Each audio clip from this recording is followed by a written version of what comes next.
the scoff and rant.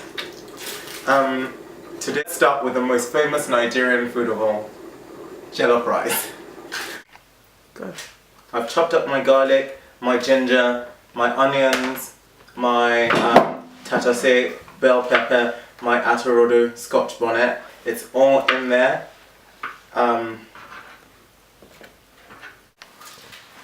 So I've made the blend, and this is, you know, our ginger, our garlic, the onions, the scotch bonnets, the one scotch bonnet. I'm going to show you how I like to rinse my rice for the jollof rice, going back to the jollof rice. Okay, so if you get a strainer, I think it's so much easier. So today I'm cooking for about 4 people. 4 people. Yeah, 4 people. Sometimes I forget. I'm cooking for about 4 people, and this is 4 cups of rice. It's black people, so you've got to do a cup per person. This is not white people where you go half a cup per person. They love their jollof rice and they will murder you if they don't have enough. So I've done a cup per person, and I put it in a strainer.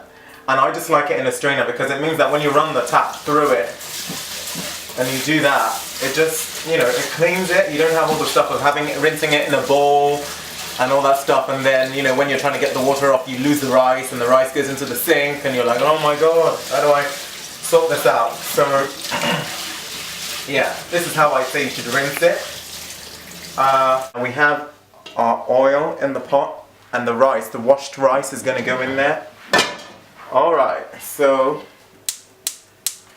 some people like to put onions in there. I don't, because I think the blend already has enough onions in. That's that problem, then I've got my jollof rice. Oh, we'll just let it heat up. So you sort of let it heat up for about, you know, 4 to 5 minutes. I think it has another minute or 2 to go. And then we'll pour this. It's gonna make a nice big, so you might want to, you know, you've got to do it quite quickly.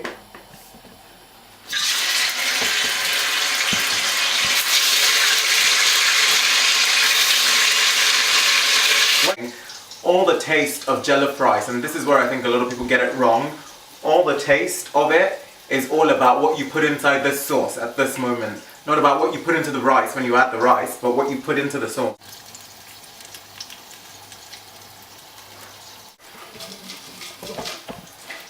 And I'm going to use a couple of bay leaves.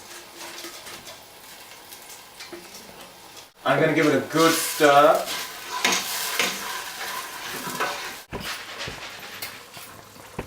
Alright, so now my rice from the strainer is going to go in.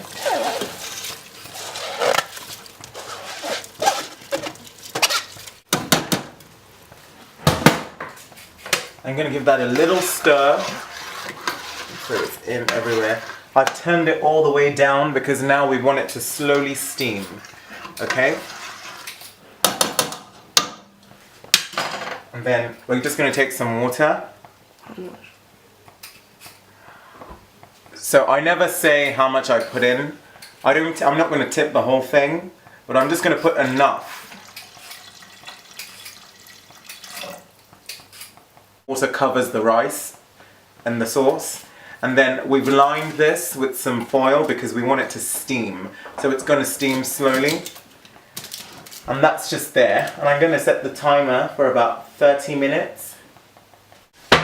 Alright, so now I'm going to season the chicken. We have some sort. Okay, so now I'm just tipping some oil. This is just some corn oil. I'm going to put some in the dish that I'm going to use. Because usually I like to season in the dish that I'm using just because I think it's easier and it's not so messy. And it means that you don't have to season each chicken with, you know, you season each chicken and then touch something else. It just keeps the germ control, keeps it, you know, fine and keeps it down. So I'm just going to put some oil in here, not too much because again we don't need it to be herbs. Tip that into here. Not too much because again, you know, we don't want it too spicy. You can, if you like it spicy, by all means tip the whole thing in. Herbs, it's just parsley, coriander, chicken thighs, and we just drop it in there like that. We're very hungry. Right, I can 45 minutes. I'll check it every sort of 15. What we're going to do is, usually when we make jollof rice, we have it with like some plantain, aka Dodo. That's what Nigerian people call it. So this is how I like to cook it, because it's quite healthy when we do it this way. Typically we deep fry it, and it's much faster.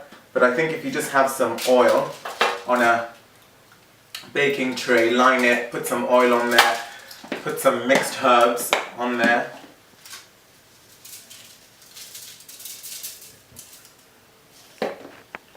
And then just take your plantain, cut it down the middle, cut the ends off, and then cut it down the middle, and then just peel it open. And you can cut it into any shapes or sizes you like. If you like it really thick, make it really thick. If you like it into tiny little squares, make it into tiny little squares. For the purposes of this, or how we're going to have it today, I just like it quite chunky. And then we can have it like that. And then we just sort of put it on here. And when it's chunky, it roasts better, because then it doesn't stick to the tray. Whereas when it's small, it would stick and you can't get it off. And then you have to end up eating some foil. And then we have it like this. We've been sort of preheating the oven. Just whack your oven on to, 200 or something like that. Leave it in, for 10 minutes to warm up. And then you just stick these in about, I'd say, half an hour. They would be done. They'd be ready. They'll sort of go a golden brown color with, some dark streaks on them. So we'll stick this into the oven now. The jollof rice is ready. I turned it down and just steamed it for about 30 minutes and didn't stir it, just kind of like shook it because I didn't want to mush up the rice. And it's jollof rice. It's very, very different from risotto. Every grain has got to be like single and whole and perfect. So that steamed away for 30 minutes. All the water's gone. I didn't add any more water. We tasted it about 15 minutes into it and put a pinch of salt.